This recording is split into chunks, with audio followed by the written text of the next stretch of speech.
जी को उनकी उनकी सरलता, उनकी विनम्रता सबको आकर्षित करती है और वे स्वस्थ रहें, जीवी हों। शिवपाल जी का श्राप उन पर न लगे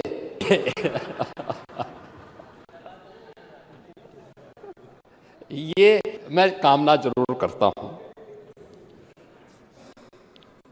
महोदय, हम लोग जब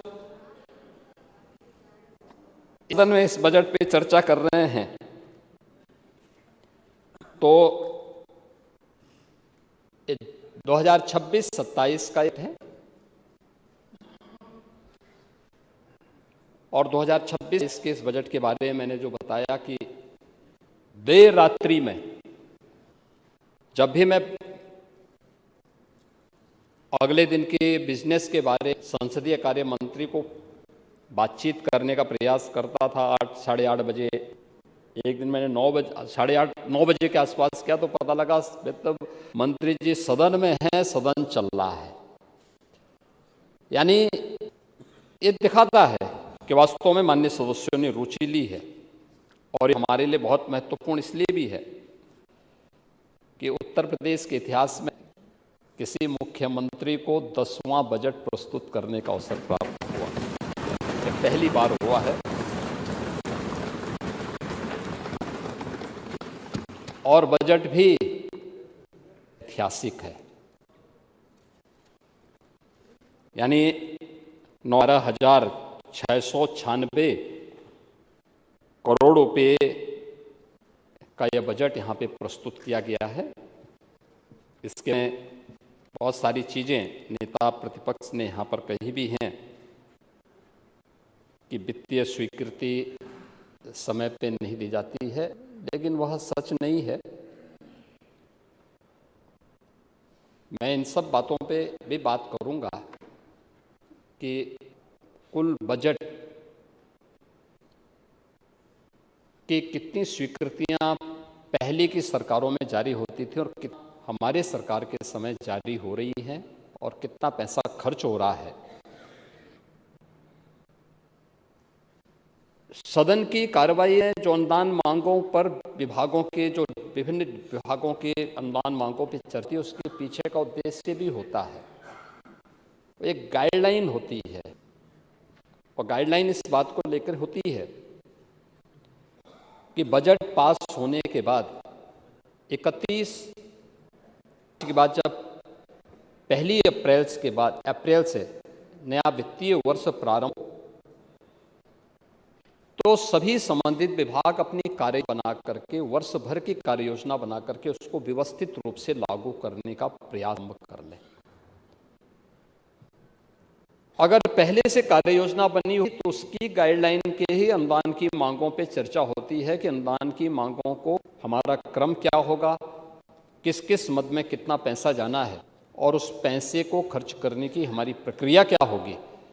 उसके पीछे का उद्देश्य ये है और उस उद्देश्य की पूर्ति करने के लिए ही वहाँ पे सभी विभागों का नहीं लेकिन कुछ विभागों का लिया गया। और मुझे प्रसन्नता है कि यहाँ पे कल मेरे 4 सहयोगियों ने अपने विभागों के अनुदान मांगों पर विस्तार से अपनी कार्य योजना को सदन के सामने प्रस्तुत किया और अन्य सभी विभाग उसी प्रकार की कार्य योजना को यहाँ पे प्रस्तुत करेंगे।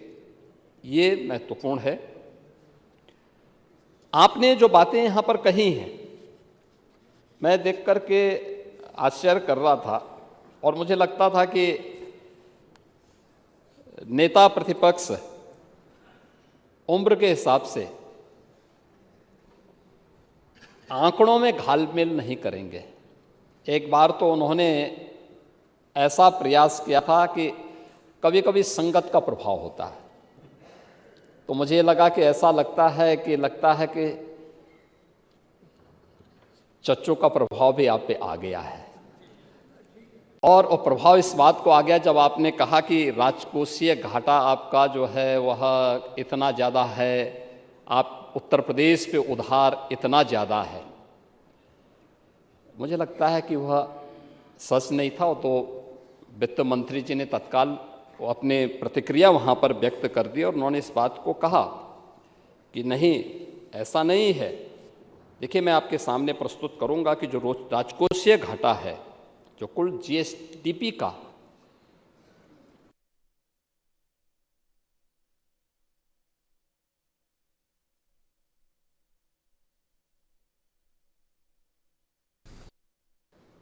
हमारे पास सत है ये, यानी उससे काफ़ी कम है।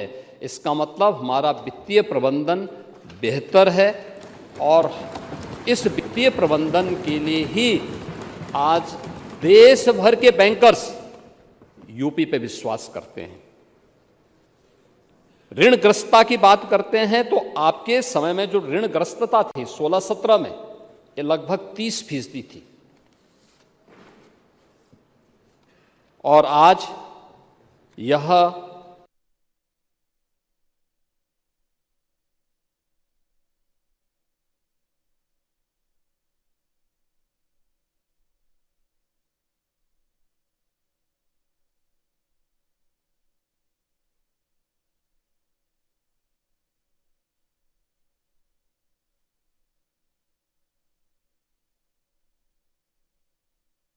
%20 के आसपास से कम कर रहे हैं। हाँ, ये तो स्वाभाविक रूप से वॉल्यूम बढ़ेगा तो उसके दायरे बढ़ेंगे, लेकिन जितनी हमारी आय है उसका व्यय में संतुलन बनाए रखने इस दौरान सरकार ने यहां पर किया है। और प्रति व्यक्ति आय को भी अगर देखा जाए तो प्रति व्यक्ति आय इस वित्त वर्ष के अंत में, यानी 24-25 के अंत में, जो गत वित्तीय वर्ष संपन्न हुआ है, उसमें उत्तर प्रदेश की जो प्रति व्यक्ति आय थी 16-17 में जब हम लोग आए, यानी जब हम आपकी सरकार थी, तब यह लगभग 43,000 के आसपास थी। और जब हम लोग इस वित्तीय वर्ष के अंत में, यानी 31 मार्च तक जाएंगे, 1,20,000 क्रॉस कर चुकी होगी। क्या 43,000 में और 1,20,000 में कोई अंतर नहीं है? दूसरी बात पे भी हमें ध्यान देना होगा कि समाजवादी पार्टी के समय में उत्तर प्रदेश क्या था। पांडे जी, आप तो पुराने समाजवादी हैं और मैंने इसीलिए कहा स्वस्थ रहें, क्योंकि आप समाजवादी आंदोलन के जो सबसे वरिष्ठ पिलर हैं और अंतिम वो पीढ़ी है जिसने समाजवादी आंदोलन के अनुसार जीवन जीने का, जो जेपी चाहते थे, जो लोहिया चाहते थे। आपके पीछे शिवपाल जी जैसे कुछ लठैत भी थे जो करते थे, लेकिन आप लोगों ने उसके अनुरूप, लेकिन आने वाली पीढ़ी ने प्रदेश का क्या हाल किया थी उत्तर प्रदेश की। इस विकसित भारत, विकसित उत्तर प्रदेश के मुद्दे पे चर्चा की। और अध्यक्ष जी, मैं से अनुरोध करूंगा कि अगर समय मिलता है तो हम लोगों को ये चर्चा करने वाला, उत्तर प्रदेश देश का पहला राज्य है जिसने आदरणीय प्रधानमंत्री जी के विजन को प्रभावी ढंग से इस सदन के माध्यम से चर्चा के विकसित भारत के लक्ष्यों को प्राप्त करने की दिशा में हमारे क्या कर्तव्य होने चाहिए, क्या दायित्व होने चाहिए। भारत विकसित होगा तब जब राज्य विकसित होंगे, और राज्य विकसित तब होंगे जब जनपद विकसित होगा, और जनपद विकसित तब होगा जब गांव और नगर की इकाई हमारी विकसित होगी, आत्मनिर्भर। और उस पर लगातार 27-28 तब भी